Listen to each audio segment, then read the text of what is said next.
Hi everyone, I'm with you in avatar form thanks to the appointment. Please note that this is going to be a two-parter.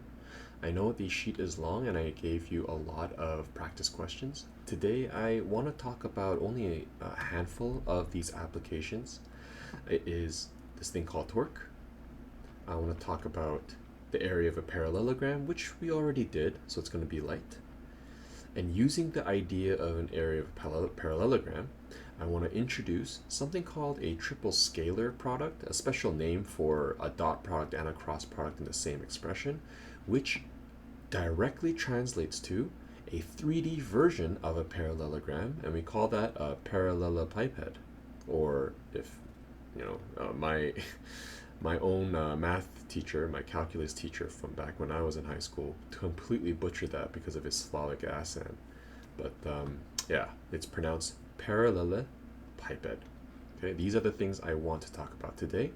I am going to leave projections and mechanical work in 3D because they are things you can probably achieve by studying how to do projections and mechanical work in 2D, and then simply taking into consideration the Z component.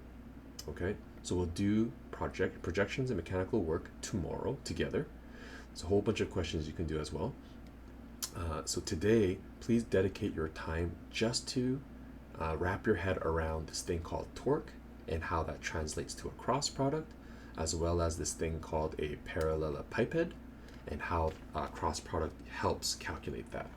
Okay, so the first thing I want to draw your attention to is a really nice visual. I think I showed this to one of the classes, a really nice visual of what a cross product is.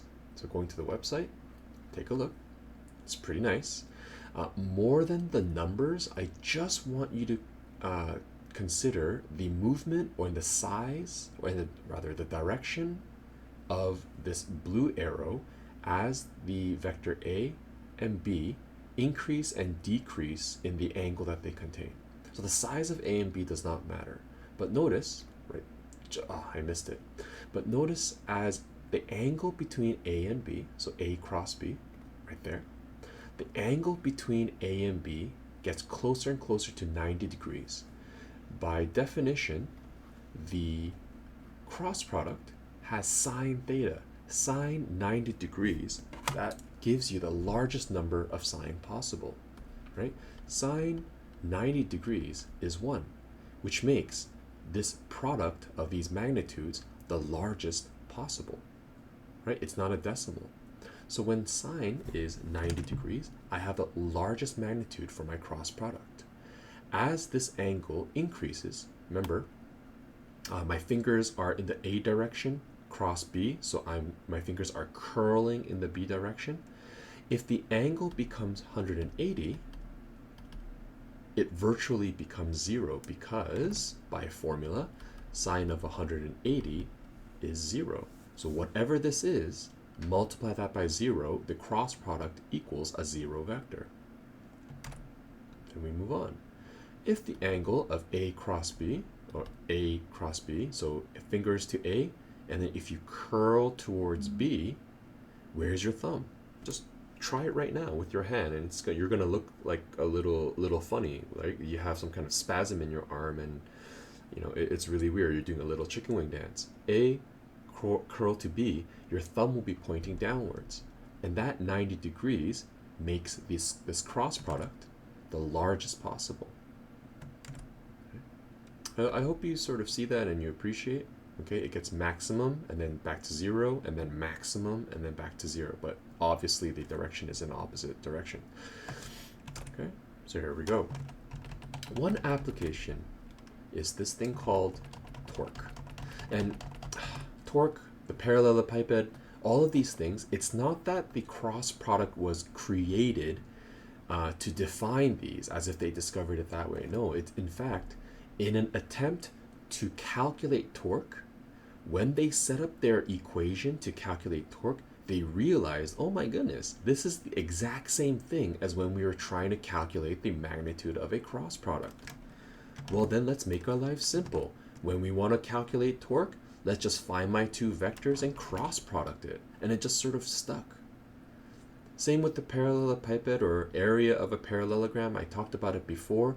When we looked to calculate the area of a parallelogram and we found the vertical component multiplied by the length of the base, we realized the definition of that formula looked exactly like when I was doing a cross product. And so it stuck. The area of a parallelogram is the magnitude of the cross product. Okay, so I don't want you to go into a test thinking like, oh, I have to memorize, this is what it is because the teacher told me. No, this was sort of discovered. It wasn't invented, it was just discovered, and like, hey, it's the same thing. So I hope you appreciate that. Let's try this. Torque. Torque is something special. You know that a force, if I push something, right, push a block, I'm doing useful work, right? Work is in Newton meters, which in a scalar method is equal to joules. It's a certain unit of energy. But an applied force sometimes doesn't actually cause a a physical distance, right? Or a horizontal or a vertical distance. It can also cause an angular displacement. Okay, it causes a rotation instead of a linear displacement. So torque is the measure of a force causing an object to rotate. Now, torque is not a vector going out of the page or into the page. Torque is an applied force, or torque is a measure of force, and it is measured in Newton meters, but it is not in joules. Okay, it's just Newton meters. It's measuring how much newtons is used to rotate a certain number of distance. Okay, we just leave it as Nm. Torque is proportional to the force applied on an arm and the distance of the arm from the pivotal point, otherwise known as a fulcrum. It is measured in Newton meters, just like mechanical work, but is not considered joules because torque is a vector. It is stated as just Nm. So here's how it works. Imagine this rotation is actually part of a larger circle. When you apply a force, or if you want to measure an instantaneous velocity of, let's say, a planet orbiting around the sun, or some kind of mass on a string, and you're whipping it around like it was a slingshot or something, right? The instantaneous velocity, don't we always measure that as a tangential velocity to the curvature? In the same way, when we're calculating cross product, we're not interested in the entire force pushing it this way at 80 degrees to the direction of my distance vector. What I am interested in is how much of that force happens to translate in a perpendicular manner to the distance vector. Right? I hope that sort of makes sense. Right? This is the useful part of my force, and the little part of my force that's doing this does not help me rotate at all. And when you think about it, that's exactly what cross product is. So let's try this. To calculate how much of this force is actually useful in rotating, we need to calculate the perpendicular component to R. And how do we do that? Well, think about it. We have our right angle triangle right here. If this is 80, then this would be 80. Actually, let me go back. Maybe I shouldn't draw that triangle. Maybe I should continue this way. And I will draw this triangle because that's 80 degrees right there. Okay? So if I'm looking for this side, from 80 degrees, it is opposite over hypotenuse, and that's why we have the the perpendicular force to be the magnitude of the force itself times sine theta. This is the perpendicular tangential force to the distance. Next, we want to cross that, or rather multiply that with the magnitude of that distance, And it just so happens that torque is the same as a definition of a magnitude of the cross product. If you wanted the vector of it, well, you just don't do the magnitude. So by formula, it would make more sense to do that. The magnitude of this is equal to the magnitude of torque. Okay? And by fun fact, if you do the right-hand rule, if you point your fingers this way, and then if you point your fingers in that direction, and then you rotate your fingers in the down direction, which is what we're interested in, where does your thumb go? It goes into the paper. So when you are rotating your wrench clockwise, the cross product tells you that this is going to be drilled into the paper. And that's why in shop class, if you're ever taken shop or wood shop, righty, tighty. Screws are actually designed so that if you rotate right in the clockwise direction, it digs into the wood because that is what follows the right-hand rule. So even construction and all of these construction tools like screws and everything that were into this world, there's math involved in it because it made sense. I hope you appreciate that too. Moving on, that's enough out of me. Let's try this as an example. A large ocean ship runs aground near the coastline. And that actually sort of happened. If you remember, in 2022, there was an ocean liner, a cruise liner that ran aground, and they got into a lot of trouble, and the captain jumped ship and tried to escape and broke the unwritten code of the captain sinks with the ship. But anyways, it lies at an angle as shown. It's stuck right there. Okay? The salvage crew must apply a torque. Consider the wording of this. Must apply a torque to right the ship. They need to apply a torque there. How much torque? Well, a force of 5 times 10 to the power 5 newtons acting at the point A must be applied to right the ship. What is the torque at the point the ship ran aground? In other words, how much angular force was actually, I guess, applied here? So let's try it. What is the distance vector? It's going in this up direction. It says the angle to the vertical is 10. So I think I am safe to say that the angle from the distance vector contained with the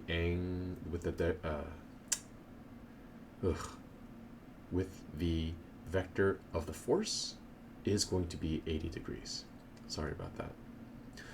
What is a torque? Torque, by definition, the magnitude of the torque is equal to the cross product of the distance and the force, absolute value.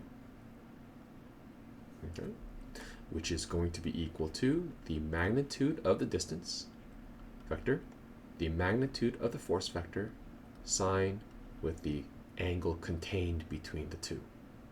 Okay, tail to tail, of course. The magnitude of r, the diagram says, is 100 meters. The magnitude of the force is 5 zeros. And the angle between the two, contained between the two vectors when placed tail to tail, is 80 degrees. Well, with that, 100, 5, times sine 80. The torque applied to make this ship right again is 49,240,387.65 Newton meters, approximately. Okay, the question will probably specify how many numbers you need to round to, but there it is. Torque is a cross product of the distance vector and the force that has applied it, and just to get the angle, just extend the distance and find what that angle is, because this can be shifted right here. It's the same stuff. Okay, exercise number 2. A 10 Newton force is applied to a wrench 14 centimeters from the fulcrum. So I'm going to draw something here, and here's a wrench. Okay. This is 14 centimeters. A 10 Newton force is applied to twist a bolt counterclockwise, so this way. The force applied makes a 45-degree angle with the wrench. So assuming this is my vector, I am applying a force where this vector and my force vector have a 45-degree containment. Okay, so that's 10. There's my diagram. Draw-o-gram. Wow. There's my diagram, and it's a pretty terrible diagram. So let me do this one more time. Fulcrum or pivot point. Here's my arm. That's 14. I'm going to draw it as a vector because it makes my life easier. And I will extend that because it helps me find my angle of 45 degrees. There's my force, 10 newtons. Calculate the magnitude of the rotational force. That is torque is equal to the magnitude of the distance, the magnitude of the force, sine the angle in between. So that would be 14 centimeters, 0.14. Never mind. I thought I made a mistake.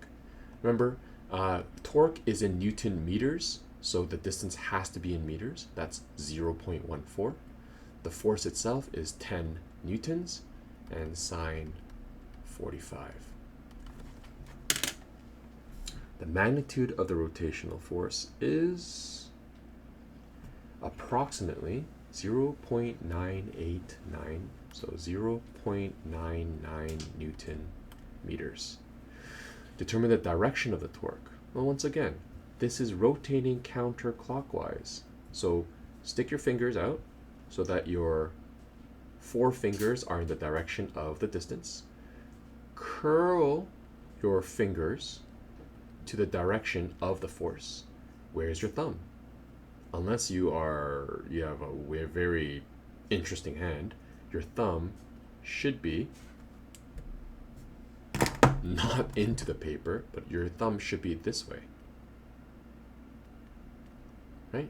Which means the screw will be turning, unscrewing out of the paper. Okay? I hope that makes sense. Area of the parallelogram, I'll do this very quickly. Find the area of a parallelogram defined by the vectors A and B.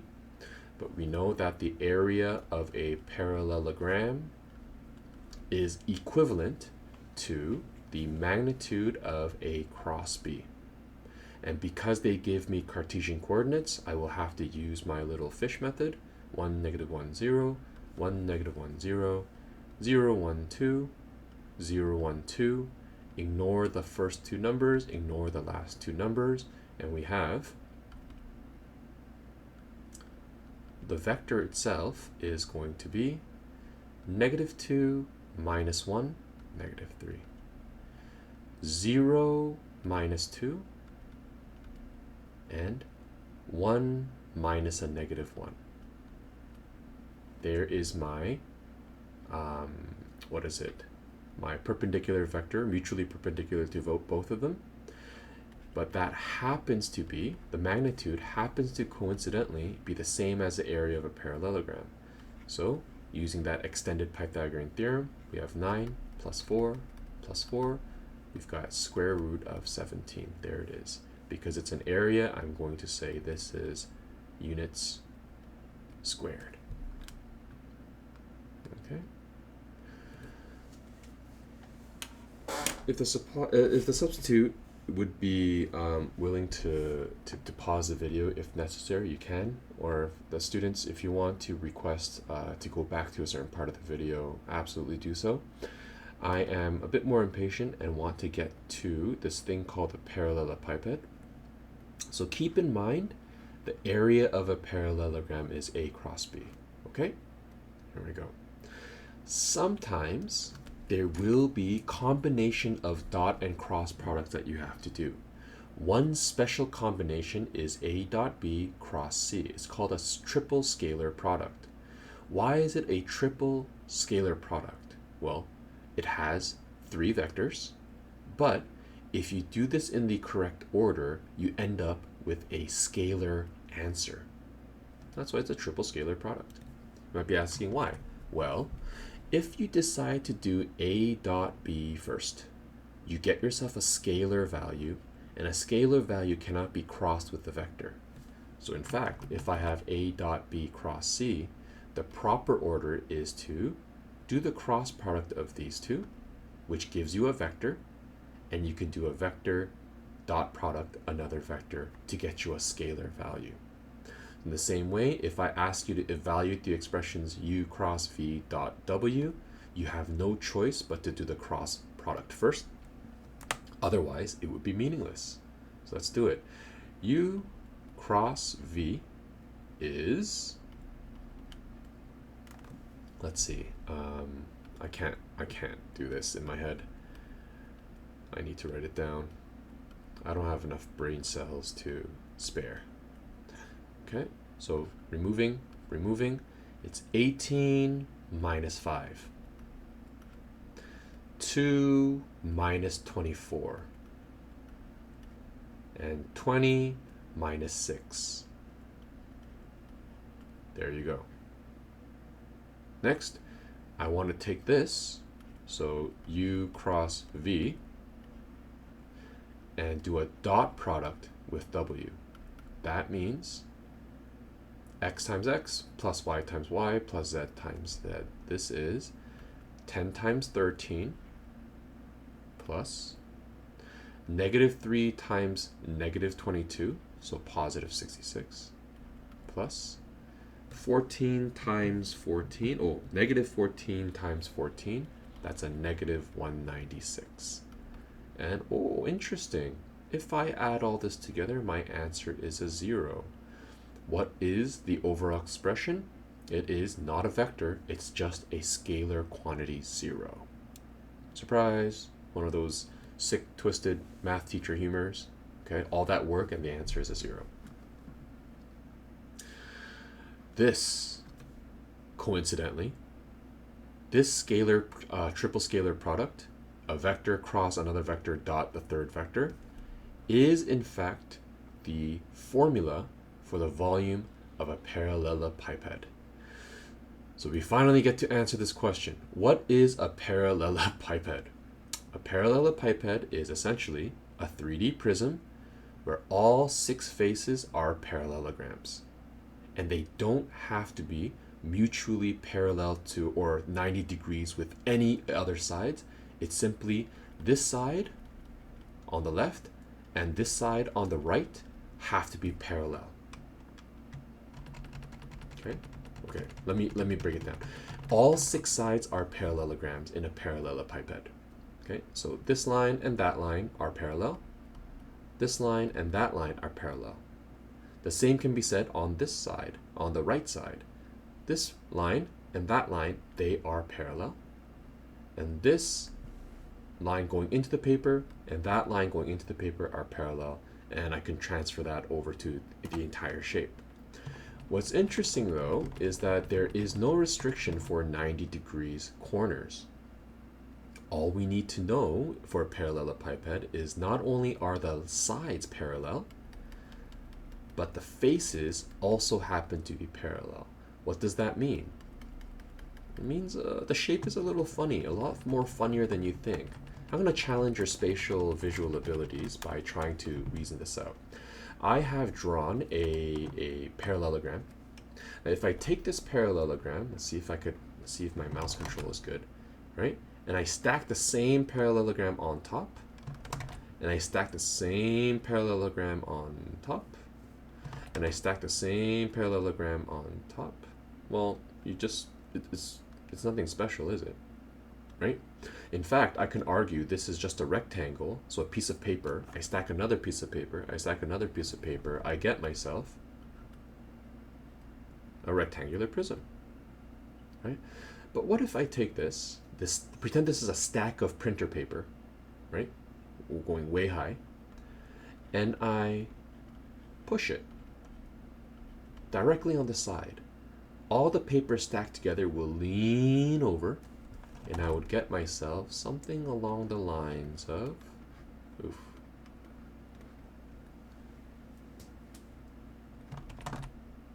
Okay, it would, right? One of the sides would be perfectly lined up, but it would be pushed over. So we would truly have some parallelograms going, right? It would be this way. Remember, the top is still a rectangle because it's a piece of paper, right? But this is leaned over. Now, I'm not done. This is still, if I look at it from a side profile, it looks like that. If I look at it from a front profile, it looks like this, where this part is closer to you and this part is further away from you, right? And if I look from a top profile, here's my piece of paper, and here's the leaning part that you see right here. Now, what if I take my hand and I push this way? So not only is it leaning one side, but it's leaning on the other side as well. And so if I have a top view, not only is it slanted, or if I have a side view, not only is it slanted this way because I pushed this way, right? It also is further away here and closer here. I know it's a terrible drawing, but bear with me. Not only that, if this was a front view, it wouldn't be this way anymore. It would be slanted like that. In the top view, it wouldn't no longer be like this. It would be my rectangular piece of paper that not only has a leaning side on the left, but also a leaning side on the right. But I'm not done, because although this side is a parallel right here, and this side is a parallel, the top view still shows me a regular rectangular piece. So imagine I take this, and I take this, and not only am I done here, I actually take the corners and I smush it to make a kind of a diamond instead of a rectangle on top. So what's my top view? Well, nothing much changed. It is still a parallelogram where this part is faded and this part is much darker. Okay. What's my side view? Nothing much has changed. It is still rectangular, or sorry, it is still a parallelogram, right? But what's my top view? My top view, because I smushed it, now I have a kind of a parallelogram instead of a rectangle on top. All the while, I have a parallelogram on the side slanted. All the while, I have a parallelogram slanted. It's so hard to draw without it being in front of you, so if you want, I can always demonstrate it for you in class. But anyways, I think you get the point. Goodness. Recall the volume of any prism. So this goes back to grade 9 stuff. I'm teaching my grade 9s right now. If I have a cylinder, the volume of a prism is the area of the face multiplied by how tall it is. If I have a prism,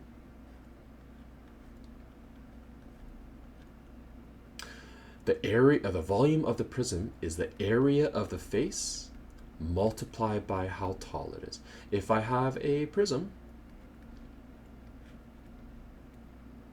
the volume of a prism is the area of the face times how tall it is. Again, I've been grinding this into my grade 9s as hard as I can. This is also true for a parallelepiped.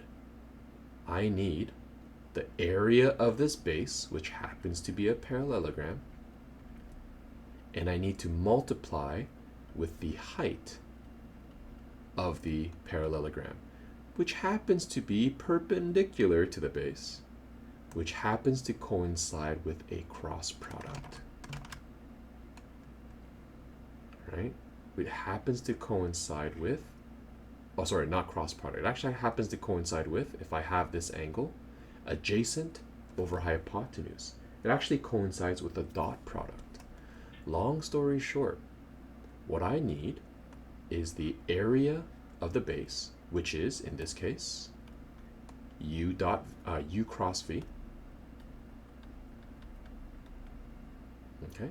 And whatever I get with this, I need to multiply with the height. And assuming that I have this angle, I can multiply this with the adjacent component of my slant vector, which is equivalent to calculating the dot product. The volume of a parallelepiped happens to coincide with a triple scalar product of the three vectors it is defined by. Wild. You may not appreciate it, but my mind was a little blown when I first discovered. So let's try that in practice. Okay? So, U, V, W, it does not matter which one you do first, because you can argue that W and U is the defining one, and V is going to be my dot product as well. So, let's just do any one. Okay, here we go. Let's do U cross V to get the area of the base parallelogram. This is going to be, I can't do it in my head, U, V, V, ignore the top, ignore the bottom, 27 minus negative 12. 27 plus 12, that's a 39. 8 minus 54, that is a minus 46. And 36 minus negative 12 is 36 plus 12, 48. That would be the vector, and if I wanted the area, I can do a magnitude, so the Pythagorean theorem. But I'm not done. If I want the volume of a parallelepiped, sorry about that, I need U cross V, then dot product with W. What does that mean? It's 39 times 3, negative 46 times 3, 48 times negative 11. Here we go. 39 times 3, let's write it out, plus negative 46 times 3 plus 48 minus times negative 11.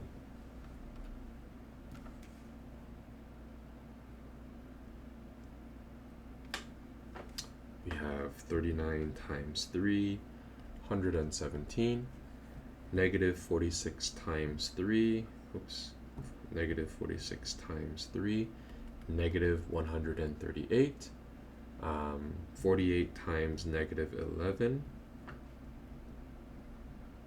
is negative 528, and that is, let's see, 117 minus 138 minus 528 equals negative 549.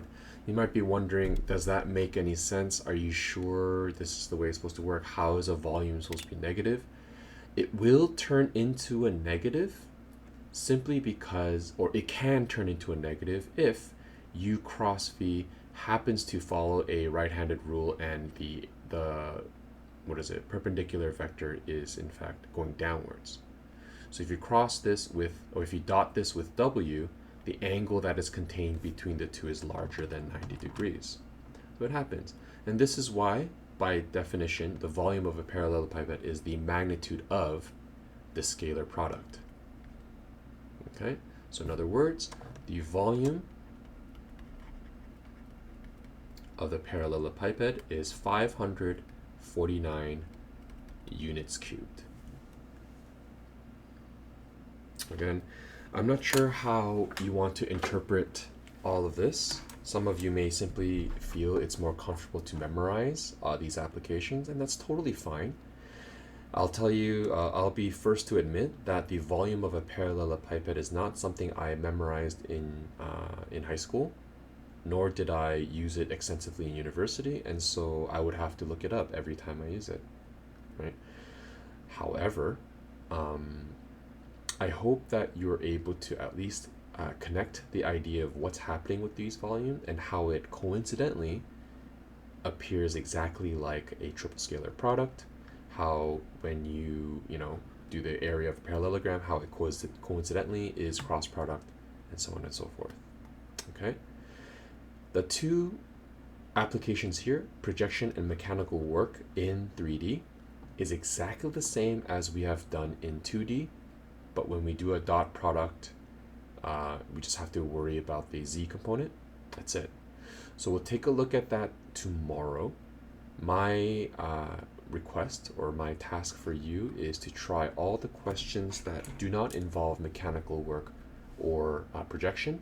So that'd be 1, 2, 3, 4. That's work, that's projection. 7, 8, and even 9. I think you should be able to do those. Try some of the textbook questions, and also, of course, the worksheet that is stapled with you. Okay. Helpful hint: area of a triangle. Please note the area of a triangle is essentially half of the area of a parallelogram. That's my hint to you. Okay. You can totally do this. Give it a shot. So, I wrote it here. It's half of the parallelogram. When I see you tomorrow, bring all your questions to me. If there is a burning question you have to ask, by all means, email, and I'll try to address it today before tomorrow's class. Okay? Study hard, and I'll see you tomorrow.